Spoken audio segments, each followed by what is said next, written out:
So this video is part one of the standard that we're going to be covering, dealing with the greatest common factors in distributive property. So we're going to cover finding the greatest common factor first. Okay, so to do so, you got to know what a factor is. So as we look at a multiplication problem, say we had 3 times 4 equals 12. We have to understand the parts of this multiplication problem. So the answer to the multiplication problem, that is your product. Okay, and the pieces that make this up, those are called your factors.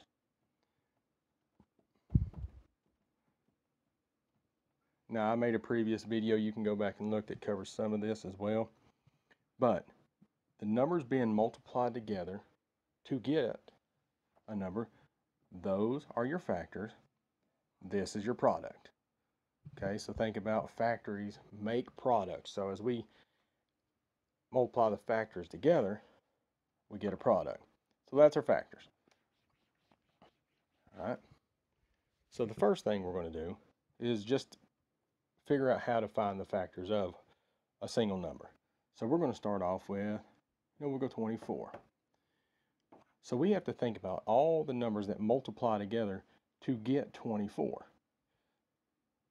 So we have 1 times 24, 2 times 12, 3 times 8, 4 times 6, and then it just reverses as well, 6 times 4, 8 times. I like to personally put the lower numbers over here so I can just work my way up the chart. So, thinking about factors of 24, you have 1, 2, 3, 4, 6, 8, that looks like an awful 4, 12, and 24. Okay, so all of those are all factors of 24. Okay, let's do one more. So 36. So we think about all the numbers that multiply together to get 36, just like we did with 24. So we have 1 times 36, 2 times 18, 3 times 12, 4 times 9, 6 times 6. Is there any more? I don't think so either. So then we would list the factors of 36. So 1, 2, 3, 4, 6, 9, 12, 18, and 36. Those are all factors of 36. So when you talk about the greatest common factor, if we were to look at 24 and 36, and we have the factors of both numbers, what is the greatest number that both 24 and 36 have as a factor? Well, one's always going to be a factor. So we have 2, we have 3, okay, we have 4, we have 6. Now, not both of them. Both of them do not have 8. So I'll mark that one out. They both don't have 9. So I'm going to mark that one out. Okay, they both have 12. They both do not include 18. They both don't include 24. And they both don't have 36. So if you were to look at the factors that are remaining, which one is the largest number?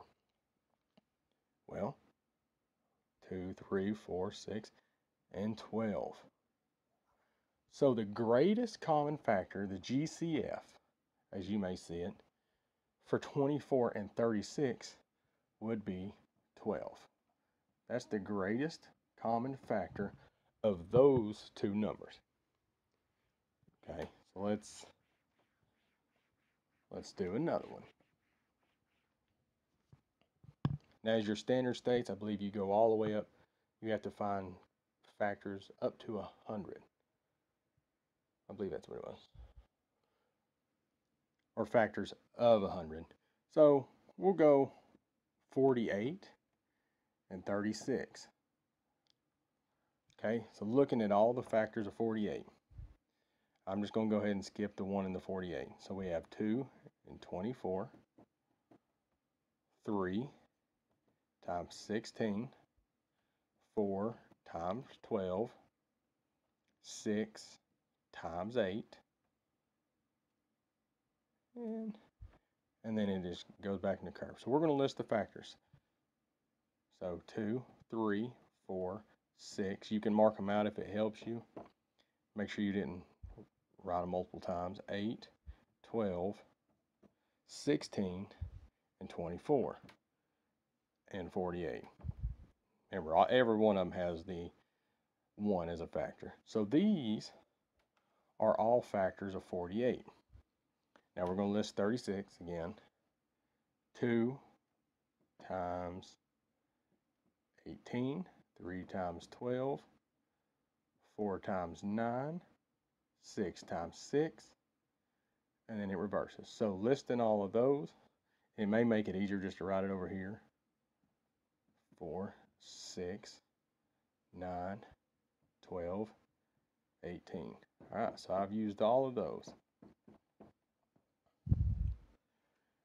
Now, as we move up the listing, they both have 2, 3, 4, 6. They both don't have 8 and 9.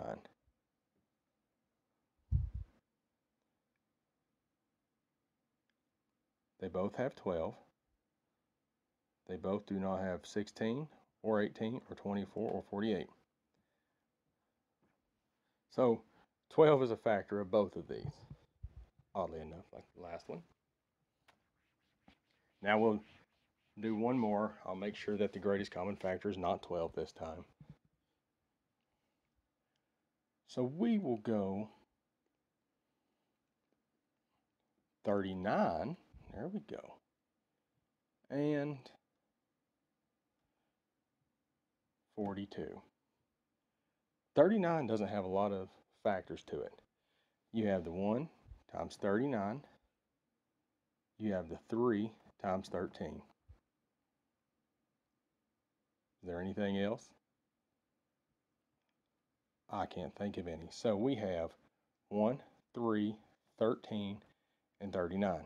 Those are all the factors of 39. And we're going to look at 42. 1 times 42, 2 times 21, 3 times 14, 6 times 7, 7 times 6, and then we go back. So here's the listing of factors for 42. 1, 2, 3, 6, 7, 14, 21, and 42. So there's all the factors of 42. Now we got to find the greatest common one. So they both have 1. They don't both have 2. They both have 3. They don't both have 13 or 6, 39, 7, 14. So in this problem, the greatest common factor would be 3.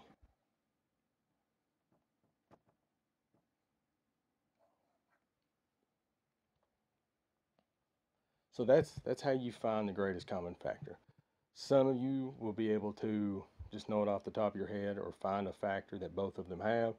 Some may have to make a listing. At the end of the day, it's as long as you get the right answer, however you get to your point of finding it, that's what matters. Everybody finds their own way. As long as in this situation you realize that the greatest common factor is 3, you'll be all right. So I hope this helps with finding the greatest common factor. This is going to go with the distributive property, which that'll be part 2. As we go over to distributive property, now you will use the greatest common factor to break up a multiplication problem and put it into distributive property. So I do hope it helps.